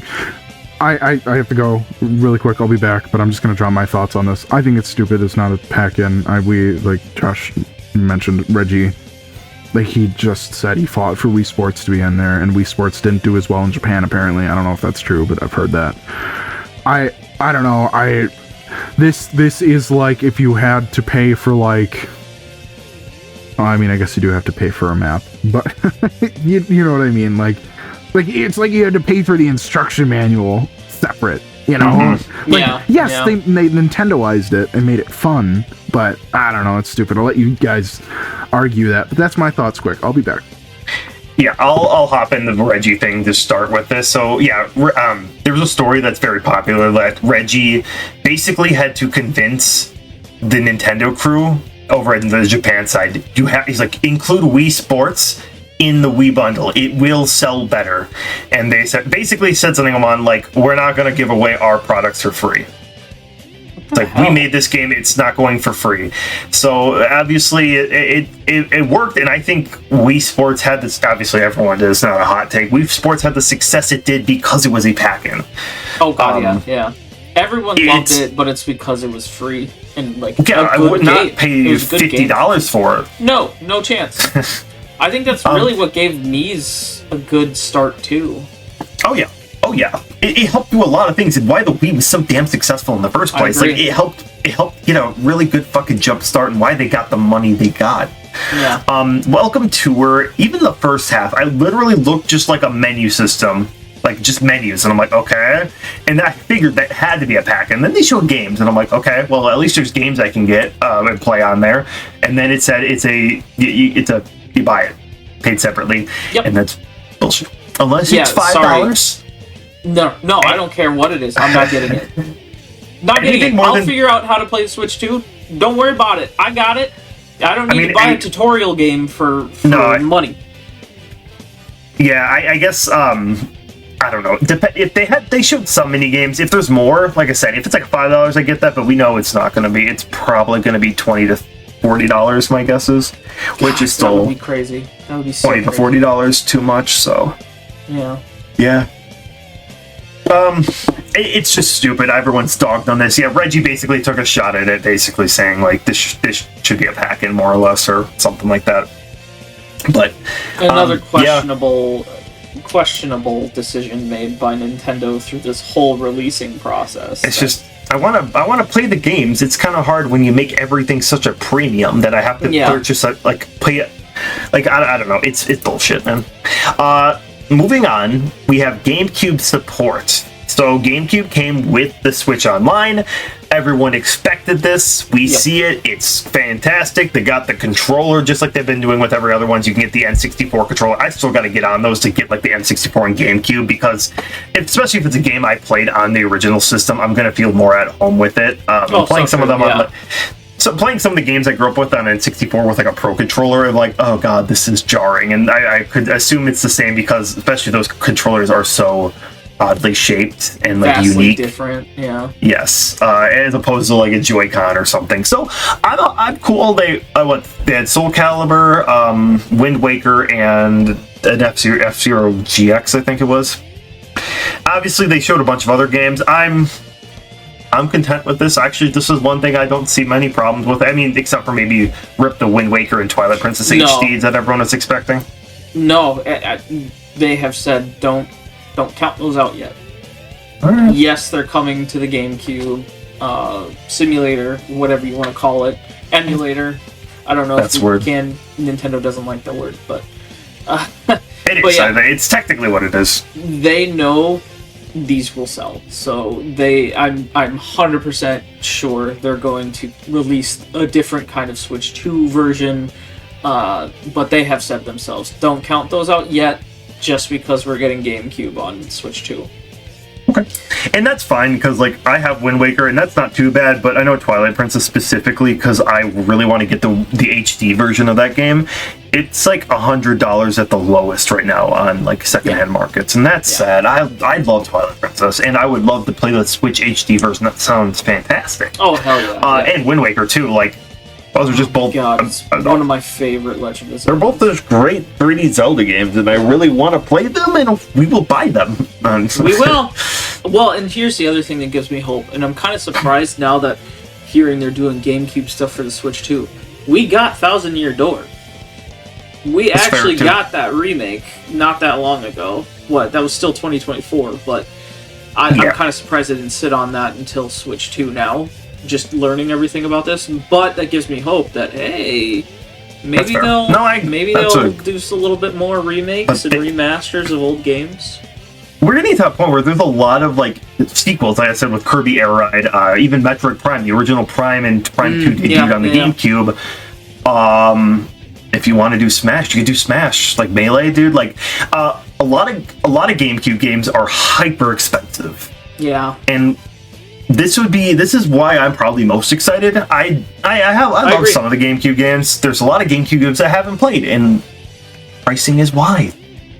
One of the Fire Emblem games I really want to play, Ike's game, Path of Radiance. I've loved Ike since I played him in Brawl, and the fact that like the lowest Path of Radiance will be like, yo, $300, man. But I'm like, no, wild. It's wild. Hey, get the hell out of here. Like the fact that this will shoot those Fire Emblem scalpers in the nuts, I'm so happy for. We're talking about GameCube.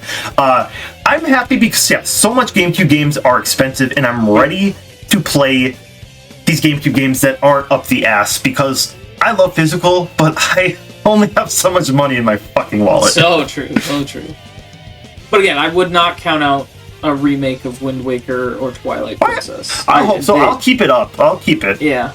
They have alluded to those still being in the works, so Could very well just be holding it off till they have like an off year or like an unexpected delay. I feel like that's what they could do, and that would be a smart move. But you got a lot already competing and vying for your attention in like the window. I think it's pretty stacked, especially when you get to third party in a sec.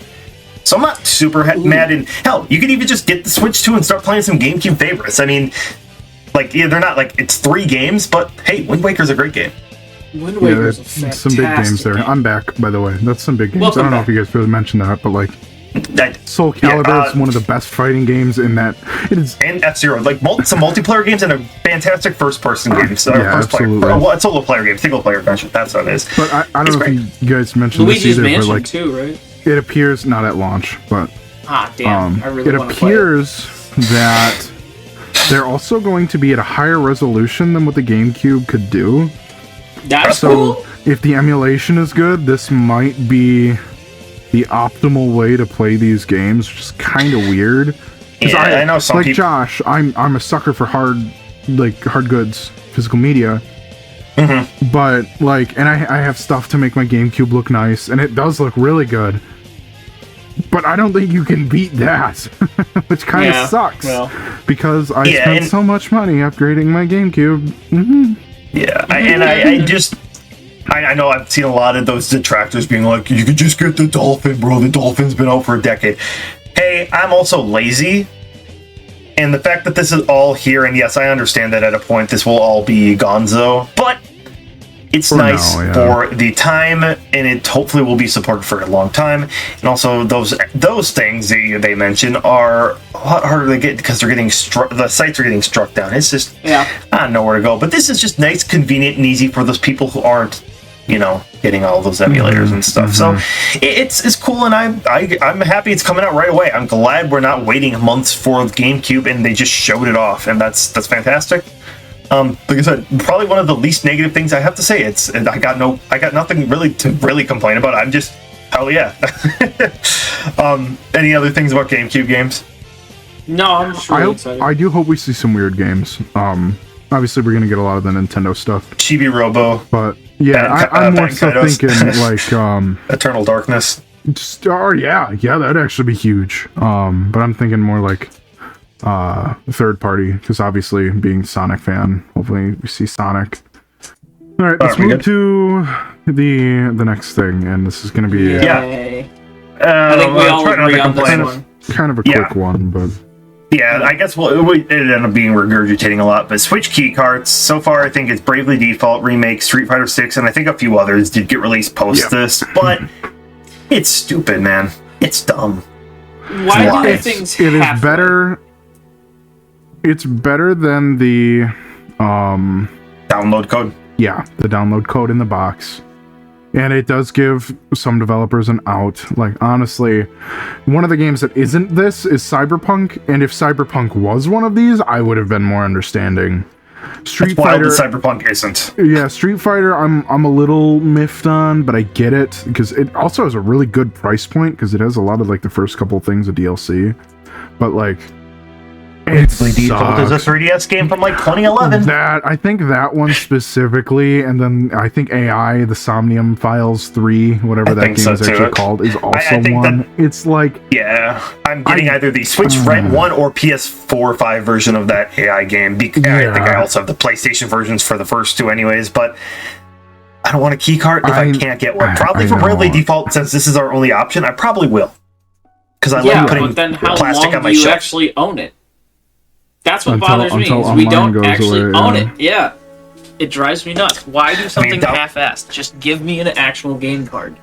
Don't give me a key to play online. Yeah, and that's why it's like, okay, these giant storage ones, they don't really have a choice. I get that. But Bravely Default, we can download, man! But yeah, you can download them at least. They have no excuse for Bravely Default.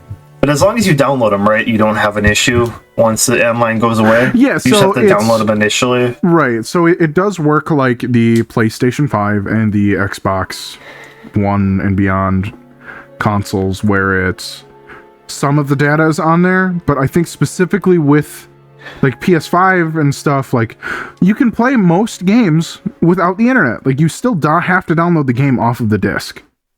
But with the Switch cards, you have to download the game to play it off. Was there a game in recent memory that like came out and like they didn't have the ending on the game, but it was supposed to be like a post or like a launch like update, because that was mainly to try to avoid the scalper or leakers trying to get the game early? Was it Mortal Kombat 1?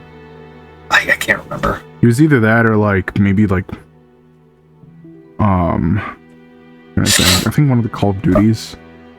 Yeah, I just remember vaguely hearing that. I don't know. That's kind of just off topic in a sense. But sort of this, but like Brilliant Diamond and Shining Pearl are unfinished on cart, and then they have like the version 1 update.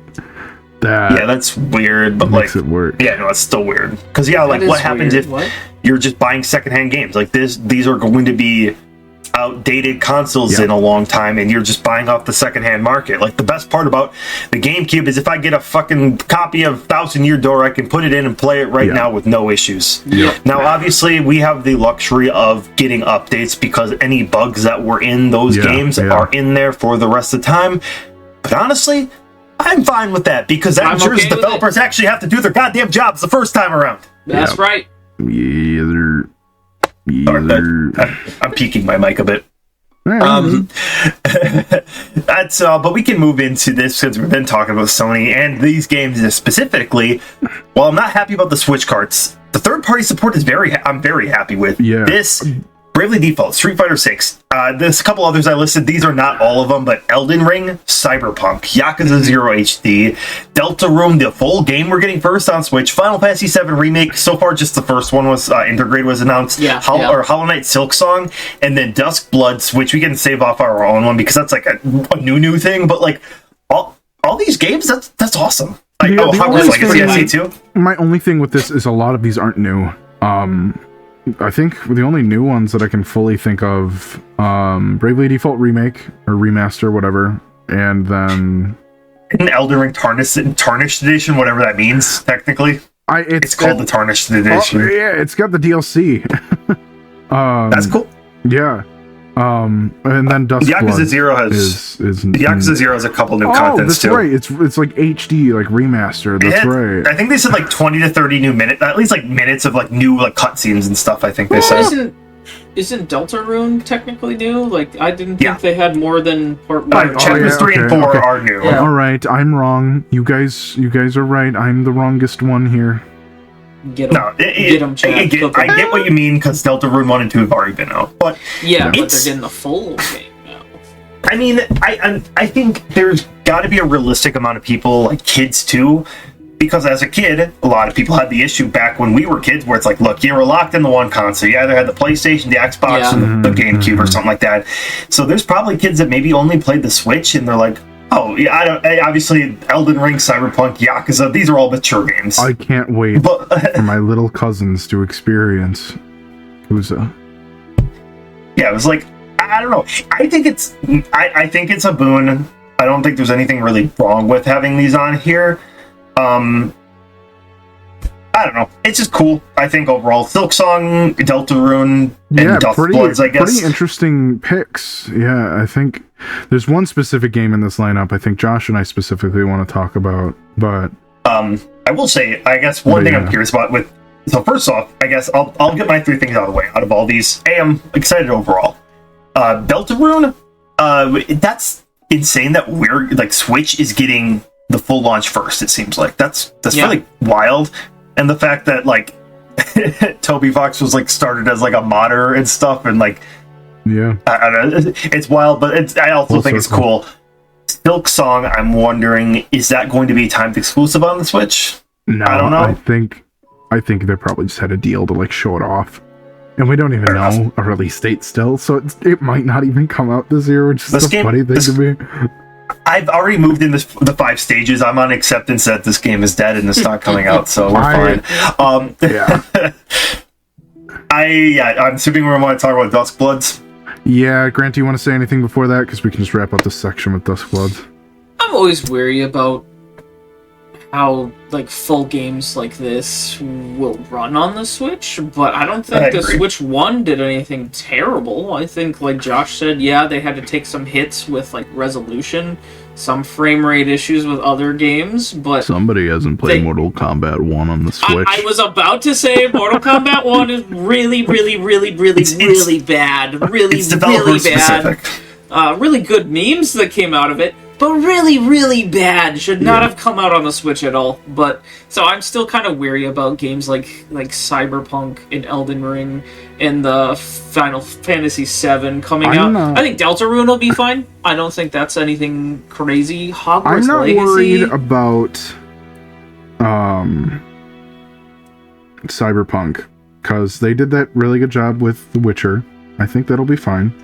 I guess that is the same company. I'm worried about Elden Ring, because Dark Souls was awful on the Switch. So, I'm very my thought process is, like, obviously I agree with all this, but with the specs that the Switch gave us, there hypothetically should not be an issue. There shouldn't be an issue for most of these games. Era, right? If I read that right? Yeah, it's like something around there, yeah. And Elden Ring, I get it, but, like, Elden Ring isn't the most graphically insane game that came out. Like, it would be different if it was the Demon Souls, like, bless you, the Demon Souls Blue Point remake that they did, because that is visually the best of the From Software lineup of, like, these Soulsborne games. Elden Ring is still an amazing game, like, visually, I mean, and it's also an amazing game, but I don't think there should be an issue with the frame rate and stuff. And like I said, the Witcher had it had a pretty solid frame rate for Switch, and the resolution took a hit. This should not have an issue with the resolution either. So I don't think we should have an issue. I keep saying that phrase over and over, and wait till it ages poorly. Yeah, it just makes me nervous. And I'm not saying I anticipate it's going to be bad, but some big name games came out that should never. This will be a good or bad age point, because when the game comes out, this is going to set the precedent for any other third-party support in the future. Yeah. Because if these games come out choppy and shitty, then we're all going to be worried anytime a Switch game comes out. But if these games come out fantastic and no issues, everyone's going to be like, hell yeah, dude. Like, I want to be on the same where it's like, you don't need to. It really doesn't matter if you play it on the Switch, Xbox, or PlayStation. I don't care about the console wars, if I'm being honest. I'm too old for this shit, man. I'm 27. I don't care. I just want to play games and have fun. Yeah, I think the only one really hanging on to the console wars anymore is Sony and Nintendo for obvious reasons. But I like to see Nintendo with these third-party supports, because they're starting to give too. We're like, okay.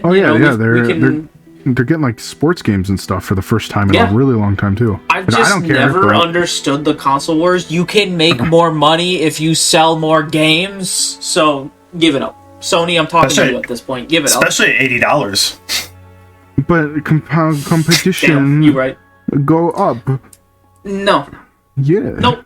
Because now Xbox, I don't know if you guys saw this, is a little bit of a tangent, but Xbox is partnered with Steam, and Steam has like all of the Sony the Sony exclusives, so they're kind of freaking out like, no, Xbox can't play Sony. But no, screw you, Sony, you deserve it. Yeah. And I'm a Sony guy. I have a PlayStation wallet. Like, PlayStation's my norm. It's my go-to. Okay. I do. It's like my norm, but I'm tired of this console war bullshit. It's annoying. I don't care. I don't, whatever. Anyway, let's talk about Duskbloods. Yeah, Duskbloods. So the trailer came out. I got excited, and then I didn't get excited. And look, not anything with the Switch stuff. It does look great. It clearly is taking inspiration from Bloodborne. I'm just not a big multiplayer guy. I'm holding hope for Night Rain that comes out in like a month or so, because it's like roguelike elements that is multiplayer allowed, but I think it can be played single player if I'm not mistaken. I still need to wait on that one. I'm going to be disappointed if that one is only multiplayer. This one is confirmed to be only multiplayer. Yep. Really? Yep. Really? And that, if there was a single player campaign with a big emphasis on multiplayer, that's cool. And I know some people love it because some of the a lot of people love PvP and the multiplayer aspects of Dark Souls, Bloodborne, and Elden Ring. I don't use it. Like, I like the messages when they say try fingers butthole. That's fun. Yeah, that's cool. Is funny. Yeah. It's cool, and that's why I like we're seeing the blood stains of the dead, like the dead. That's funny. That's great. I don't really do the PvP stuff, and yes, I do suck at it, and that's why I don't like it. I don't know if I want to play this version. I like the co-op, but I like the co-op competitive side of Night Rain and how that's looking, but we don't know what that's like. I'm not going to like it as much as the single-player adventures. I'm not going to completely harp on it too much because I know some people are genuinely excited. It's just my vibe has been checked because I'm not a multiplayer guy. Big thing for me with this is like for a little context, I just played my full first Souls game. I beat Dark Souls, yay! So I was like, oh sweet, so this is my first release of a Souls game. That'll be really great.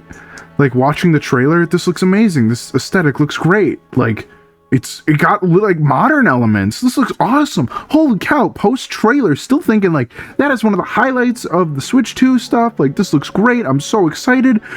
Later, not even in the trailer, is when they say it's multiplayer only.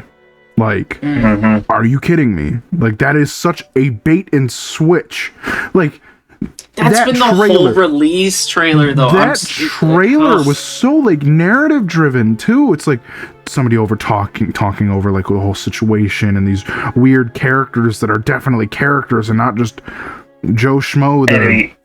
Enemies or bosses. Yeah, it's like this looks awesome. No, it's only multiplayer. Also, just kind of weird. It's like this is so close to Night Rain already. Like, this is coming out next year, and they're doing this is 2 multiplayer games back to back. And I know they had to come out and say like, "Look, we're doing single player games," and that's fine. I'm not saying you can't, but like, I don't know. I was really excited for an exclusive on this. Like, that was such a ballsy move. A Nintendo Switch exclusive Souls game. Yeah, but it's multiplayer.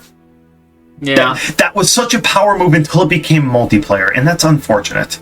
I'm sorry, it is.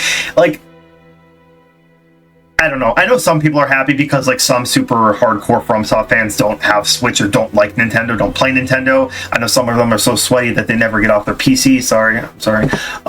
Got him. Got him. Yeah. I understand that. So some people are probably relieved, and they might like, cool, I guess I can miss out on this one.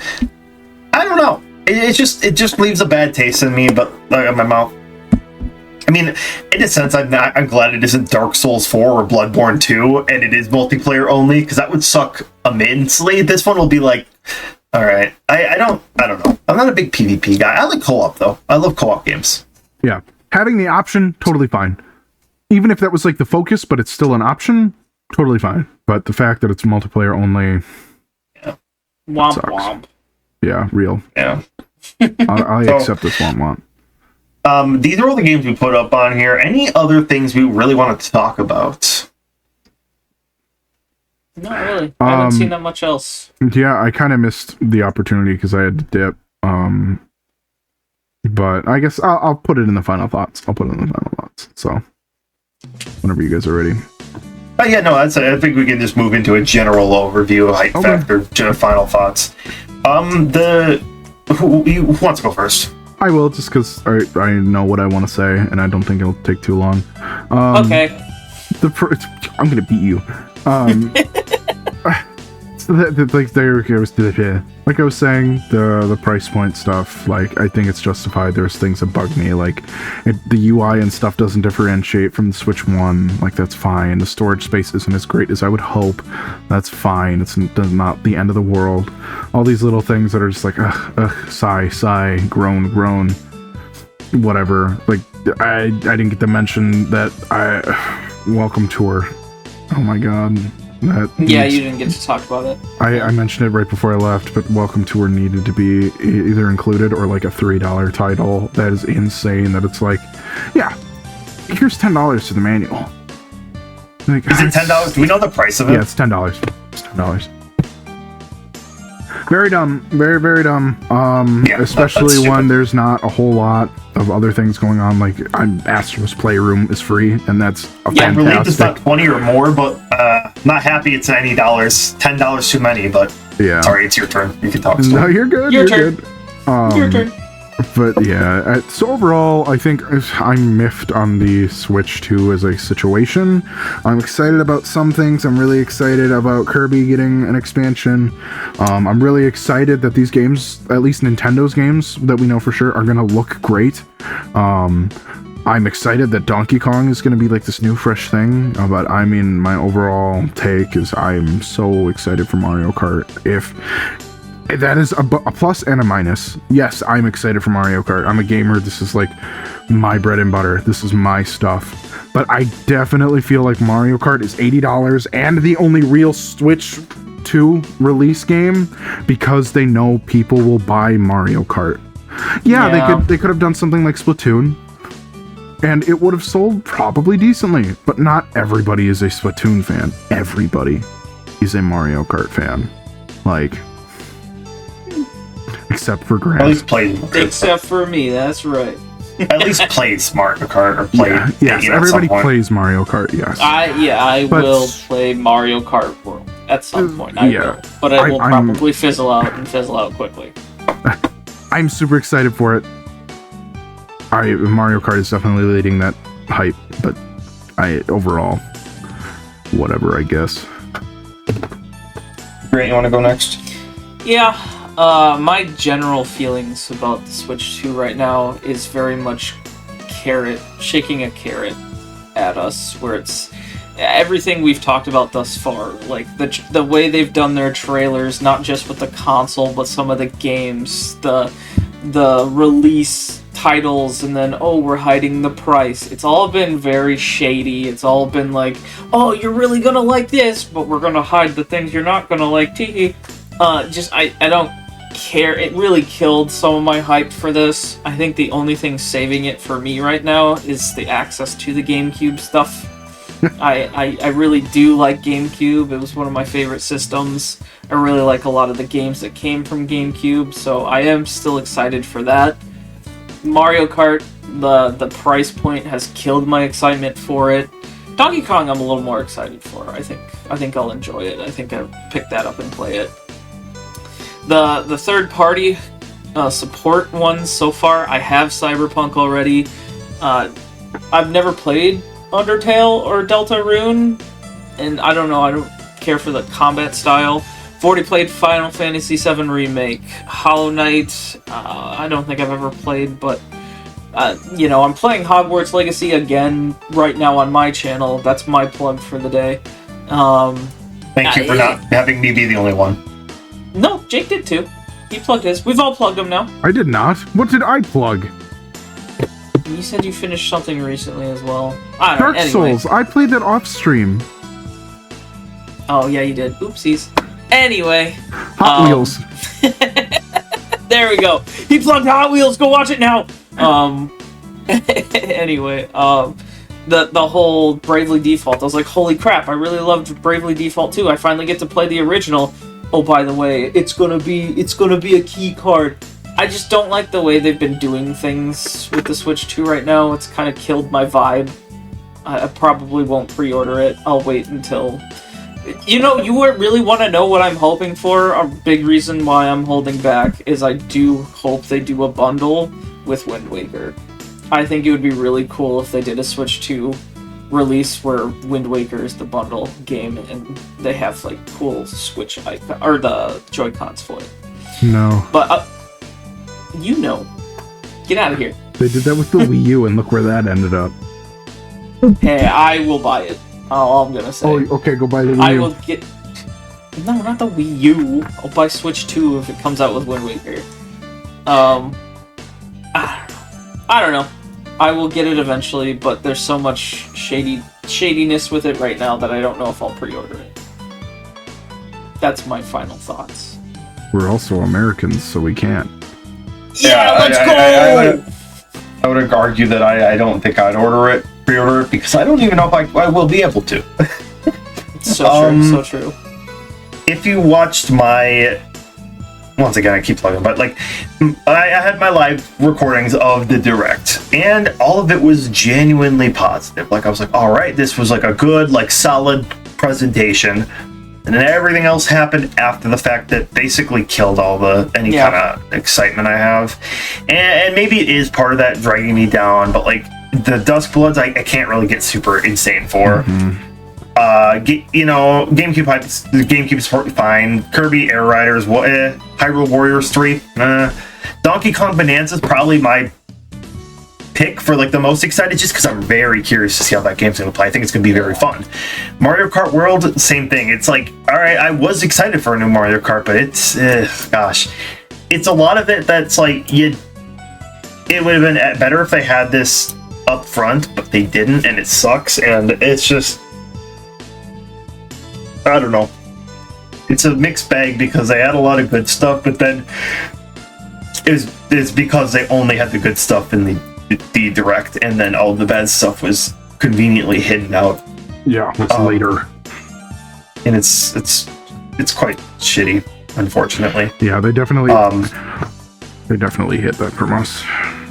I am again. I don't like all the hiding, the shadiness. It's pretty poor taste because things are getting expensive, but people's wages are getting better. It's just like this is a kid's console, for Christ's sake. Like, my mom doesn't want to buy me $50 games. Why the fuck would she buy a kid $80 games? You know, like that's like, I don't know. It's wild, and like I'm glad I'm an adult who can make my own financial decisions. Because if I was a kid now, like this would suck, dude. This would blow We'd ass. be screwed. Yeah. Like, unless you had a literal rich family, but like if this was me as a kid. Maybe I get one game a year at Christmas, and it'd be that one game. Well, let's be honest, we'd be lucky to get the console at $450. I would be getting the Switch 1 right about now. Yeah, that's the other thing, is that it really does seem like... I don't know how these pre-orders are going to go, especially with, like, are scalpers actually going to target this, or are they going to be wise enough to not because of... If they do it through the Nintendo store, I know they can't hit it, which that's the one thing I appreciate, because like I said, I've seen other people talk about it. Anytime any company takes a shot at scalpers, like you'll get like the okay from the general public, like even if it's like the most hated of like companies. But like the fact that Nintendo's doing this, it's like, all right, fine, that's cool. I don't think I got it because I think they're pausing everything like you're invited to pre-order, but it's just weird. I will be getting the console. I will be playing most of these games that I already have played, like the third party or all the ones I'm interested in already have on the other consoles. The Switch upgrades, aside from Metroid Prime, probably, it's like I'm not going to bother with upgrading those. I don't like Breath of the Wild or Tears of the Kingdom enough to upgrade for a mobile app. Those are free with NSO. Still probably just not going to upgrade. I don't know. It's just it's a lot of just unfortunate stuff. Now I'm not expecting the start of a console to have like everything huge, but it really does a lot of it fall down to the price points and a lot of that stuff. It's just looking at the thing. Well, let's look at that stuff earlier. The Joy-Con straps cost $13. What? the grip for the Joy-Con holder, like the plastic piece, $35. That's well, that's I think the camera was like $50. I think if I remember correctly. Yep, that is 1080p though. That is 1080p though, so it is a decent quality camera, and I believe that could also go your You're probably the tech guy. Is that good for camera? It's is that like solid for camera range? It's nothing special. Like I mean the Piranha Plant one is going to be I think 480, so not price the quality. Price would be like 35 or something like that. But you're paying for the Piranha Plant, not the camera at that rate. So it's a lot. I don't want to keep yapping on this. Like it's just you gassed me up. You filled up my proverbial happiness hype balloon, and then you popped the fuck out of it. Yeah, and did it intentionally because you knew you were going to pop it. Yeah, it was right after everything, so... It does suck because it really feels ego-ish, as in the sense that you're going to buy our shit anyways. I think Jake said it.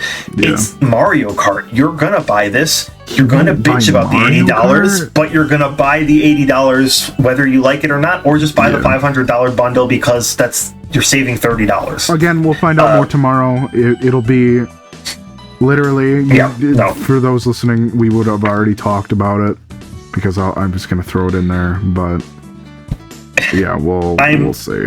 This year, I am more excited for the Switch 1 games like Tomodachi Life. Yeah, I was about to say Tomodachi Life next year, Metroid Prime 4, the Shin Megami Tensei remaster that I haven't played. Like, I'm excited for those games, so I'm not in the end of the world. It's not the end of the world. We're fine. It's just kind of. I wish it could have been better. Yeah, could have been, should have been. And it was. Everything they showed off was initially fantastic. So it's tough, but we'll have to see this. I hope this ages poorly. That's what I want. Yeah. Because I want this stuff to be good. But I guess maybe we'll have to update this. Update in when we actually get our hand on the Switch 2 eventually in a few months. Watch, we'll be like, oh my god, we were wrong. It is the best console ever. Well, now it won't be, but. No, I was about to say there ain't no way, Chief. Yeah. It's interesting. I mean. That's fine. It's just, it's our live Tom reaction. We gave ourselves some time just in case. Yeah, we were all very angry at first. I was very negative, and I've turned mild. I think Mario Kart saved me. I just turned apathetic. I don't know. Yeah. When are we doing Divex Drive? When are we doing Divex Drive on the Tom Foolish channel? No. Oh boy. All right. Well, thanks for watching, guys. Like our other stuff if you're curious and if you're interested, let us know what topics you want us to cover. And if you want to see us do a follow-up on the Switch too, maybe we can. If anyone's interested, we can do like a 1 year later type thing or something. Who knows? Yeah. Or we'll just talk about it in our review, review. So if one of us gets our hands on it, I'm sure we'll do some content on it. Oh, yeah, for sure. Yeah. Expect that, but thanks for watching, guys. Peace out, and have a good night.